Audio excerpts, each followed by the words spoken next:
Hello, it is Scott Newcomb with Zenvi AI, and welcome to the Systems Are Sexy podcast. Today, we are joined by Mark Cianciulli. He's the founder of the CREM Group, a specialized real estate brokerage focused on probate, trust, and court-supervised sales across Southern California. Mark combines a deep understanding of real estate, law, and compliance to help fiduciaries and professionals navigate complex property transactions. So we're going to explore his journey, the niche he's carved out, how he approaches operations and growth, and some actionable insights from somebody that's already in real estate. So welcome to the show, Mark. How are we doing? Thank you.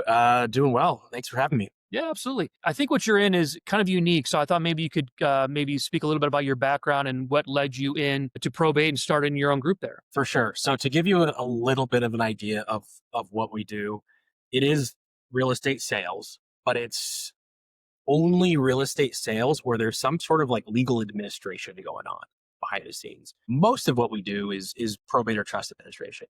But then there's like these other three areas that, a lot of people are like, well, what are those? I mean, bankruptcy is one of them. People know what that is. But, receiverships and partition actions, people are like, I don't really know what you're talking about. And so, just real briefly, a receivership is where something's going on. Perhaps, there is a property owner who has a mortgage and they're falling behind, and the lender does not want to opt to go to foreclosure. So they petition the court to bring in a receiver, basically someone that steps in the shoes of the property owner and is tasked with just getting it, righting the shit as best they can. And as a part of that, sometimes the decision is like, hey, we got to sell this.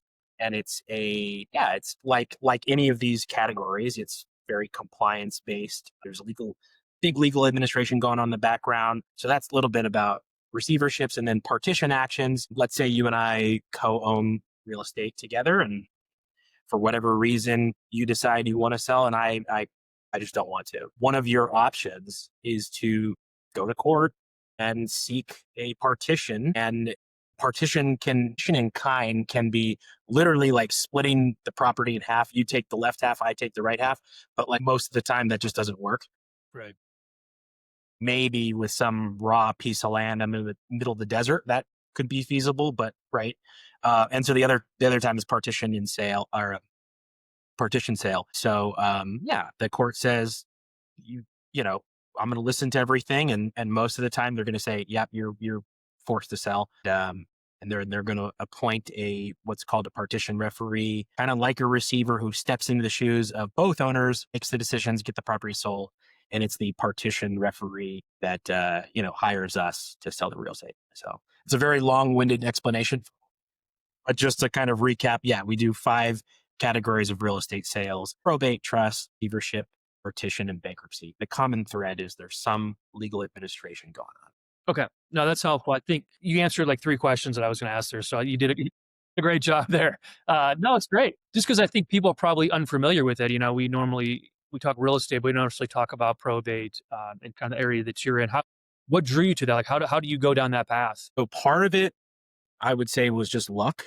Part of it was the circuitous kind of route I took in careers prior to becoming a real estate broker. So I started off as a CPA. I was on the audit side of public accountancy, and I was auditing mostly real estate companies. 3 years into that, I think I came to the realization that my calling in life was not to be an auditor. And so I ended up going to law school and becoming an attorney, practicing again in real estate law. So I'm kind of always walking the line of real estate. And I think it was, this is where like kind of the luck came into play. I just kind of stumbled on in figuring out this was even a niche. And it was really the probate and trust side that I discovered first. And I just started wanting to learn more. I eventually sought someone out who does this in Northern California, contacted them cold and say, hey, would you spend some time with me? Next thing I knew, I'm on a flight, to the Bay Area and spending the day with this guy. And, he was great. I took what I learned and I certainly made it my own over the years, but it got me going. Yeah. Well, good for you for doing that. A lot of people would not think to do something like that, to be proactive and reach out to somebody, but obviously it was really effective for you. I want to talk a little bit more about kind of the niche that you guys are in. You had mentioned about being compliance heavy. with the transactions, obviously multiple parties involved. I mean, how do you navigate those challenges while keeping clients and fiduciaries aligned on the same page? It is an art. I think part of it is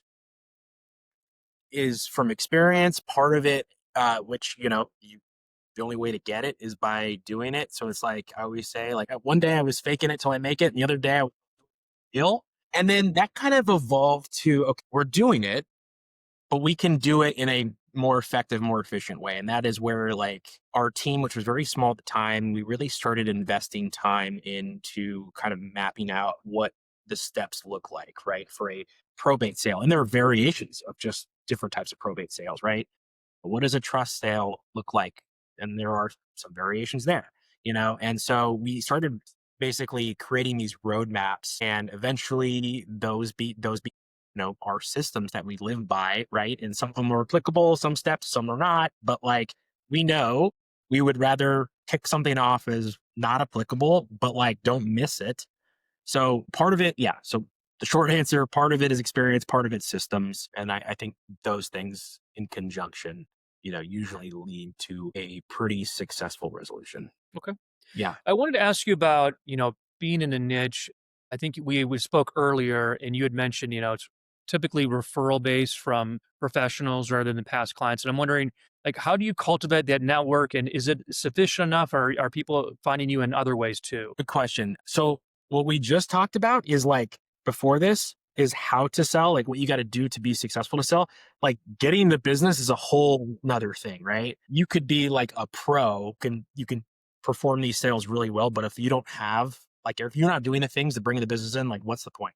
And so, I started off getting probate filings and calling personal representatives. Personal representatives are like executor, administrator, trustee. They all mean the same thing, right? They're the person that is in control, so to speak, of these administrations. Not the attorney, but like a family member. Sometimes there are professionals serving in these roles. And so started off that way. It was effective, but certainly not efficient, but it got me my first few.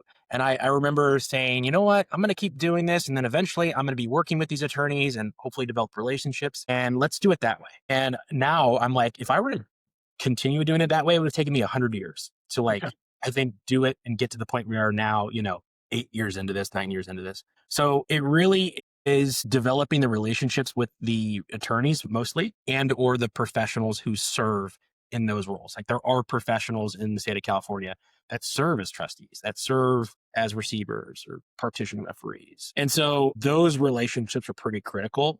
They're not easy to just go and develop. These are really discerning professionals. So I always say like the barrier to entry to this space is high. You can't just Right. wake up one day and decide to do it. I mean, I guess technically that's what I did, but like, certainly cut my teeth Yeah. to get there. But ultimately, I think that's what keeps people from staying in this space because it's really hard to develop those relationships, to develop enough of those relationships where there's like actual, deal flow coming in. So yeah, that it's very relationship based. It's not, hey, the past client is referring their friend. Like that's not what's happening. But I will say, with the momentum that we've kind of created at, nearly a decade into this, like people are starting to find us. And I think that originates from Google searches and whatever AI searches. And so that's starting to happen. And we're trying to figure out like, what do we do with that? Because that's never really been the way we generate business. So the short answer is relationships with professionals and attorneys, but it's not the only way, to do it. Yeah, maybe you can expand on that because I'm just wondering how you guys approach marketing. Obviously, what you got to here has been successful, but to continue to grow, have you thought about other ways how I want to market my business to reach more people? Totally. And the timing of your question is perfect because we've been getting this business coming to us in different ways than through these relationships only as of recent. We're like, what do we do with this? And what we've decided is we are going to be putting out video content, which is not a novel idea, but it is a little bit novel in this space. And I think, the purpose of it is to share a lot of what we do. And we're kind of taking off into that direction, knowing we're not exactly sure what's going to come from it, but we know good is going to come from it.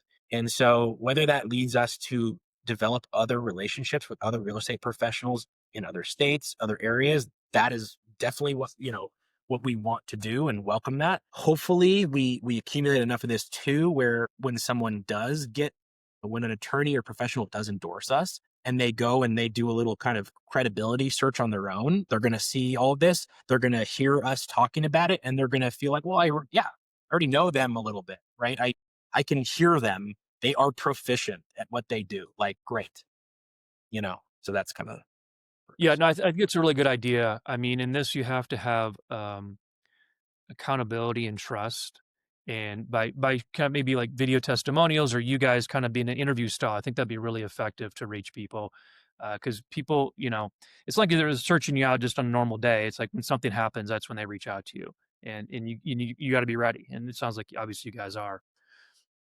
Yeah, I was wondering about the last question I had about marketing. Have you ever thought like, how could I maybe not even market, maybe it's like operations is too, like what could we automate? Like, is there a part, if I could wave a magic wand up with my part of my business and automate it, what would it be? Have you ever thought in those terms? Certainly. So part of what is pseudo automated are the steps involved in servicing these transactions. Part of what we're attempting to automate is how we tend to nurture the relationships we have with these referral partners. The number of them are growing. They're all important to us. We want them to know they're important to us. We want to add value to them, not just, hit them up and stay top of mind. That's part of it, but that's not all of it. And so, we are working to maybe it's not automate, but it is getting really specific and really structured on what are the things we want to do throughout the year to interact with our referral partners.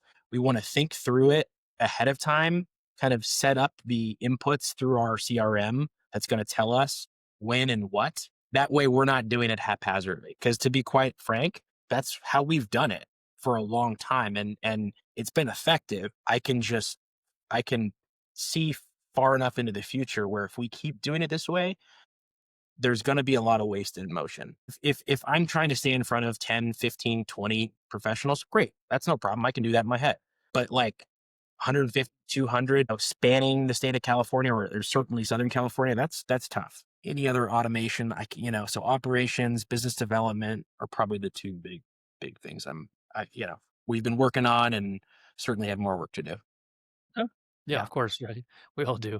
Yeah. Yeah, I wanted to ask you about operations. Do you approach it differently because it's compliance heavy transactions? Do you like trying to stay lean, but also making sure you can handle these complex transactions? How do you approach operations and when to hire somebody and just kind of the right structure for your team? That is the entrepreneur's dilemma, right? Right. I mean, there are certain things, no matter whether you're selling real estate, no matter whether you're an attorney, no matter whether you're selling widgets, there are just certain things that we all have to face. And so, I'm not the biggest of readers and listeners of audiobooks and podcasts, but I do some, and I've gotten some good ideas from some, and I've really tried to follow. There's this guy, his name is Dan Martell, and Mhm. he wrote a book, Buy Back Your Time. Have you? Yeah, I have, Yeah, yeah. yeah. So I've kind of followed that. Now, I didn't do that necessarily until I read the book, and I tried to kind of like jump into where he did it, but he preaches like start with admin.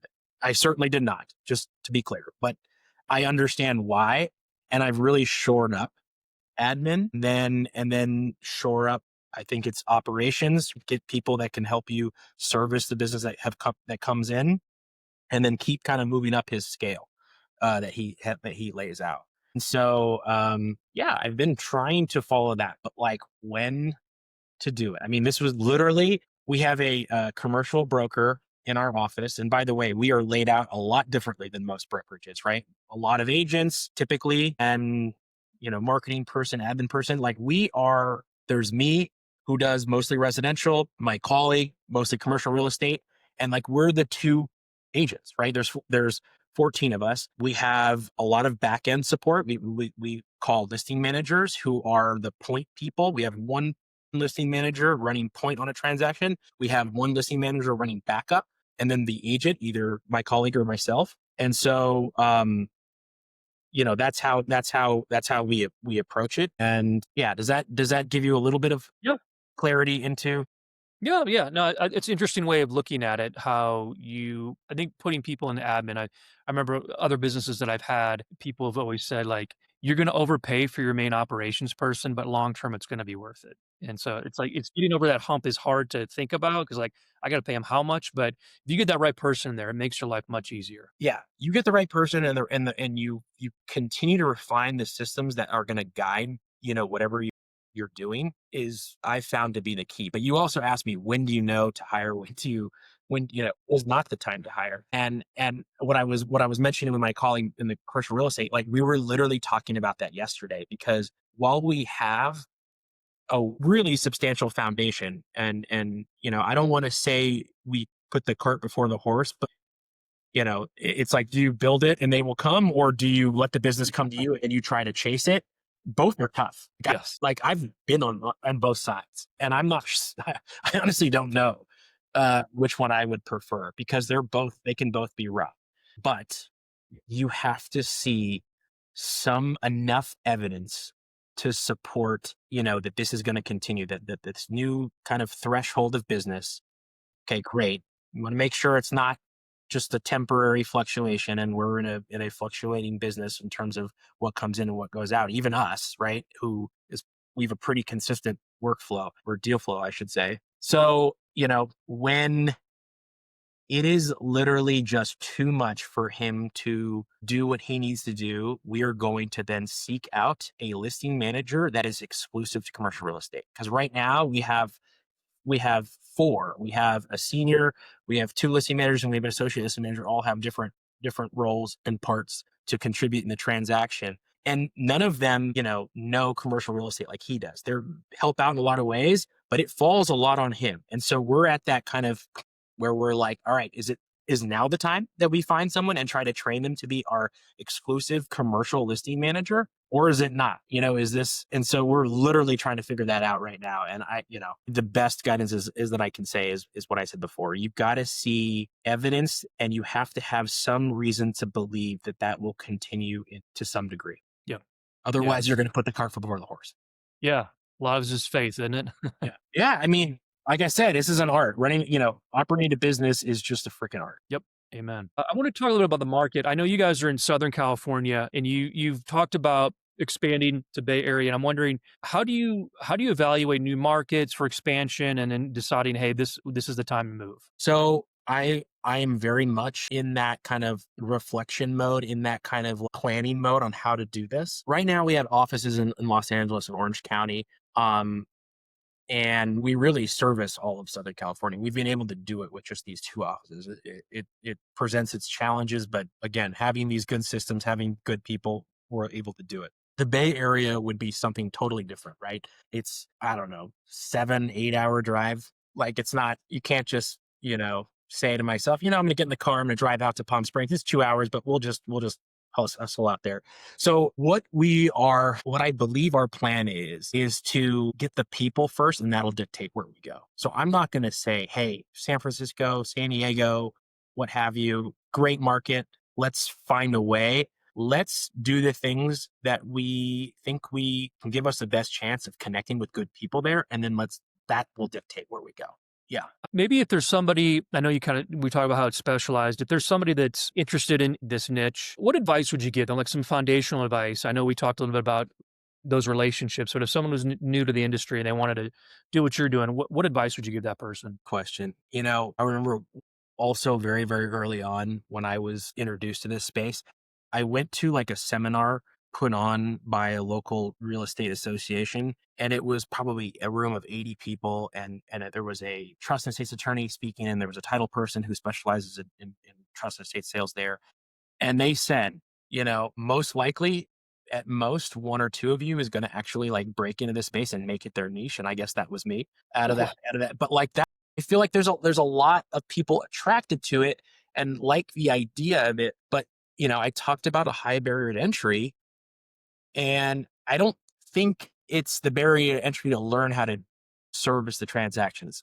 you can figure that out, even though, it's certainly not straightforward, but it's doable. It is, you have to have conviction to develop these relationships with these attorneys. It just doesn't exist without that. So like, if you don't do that, you don't have a business. So I think it would be, get in front of those people, find creative ways to do it. And otherwise the business will never even get off the ground. Yeah. Maybe one or two more questions. I was curious about your perspective, how personally, how you feel about wills and trusts, because I'm sure you've seen all kinds of crazy stuff. What do you recommend to people? Just like not in the industry, but just like if you were to talk to somebody like, hey, should I get a will? Should I get a trust? What do you tell people in that situation? Forgive me. I want to give one more answer to the last question. Sure. Let's go. Find someone like me, doesn't have to be me, or like me in the market, and go learn from them. Like, I've learned to value mentorship so much more as like after every year goes by.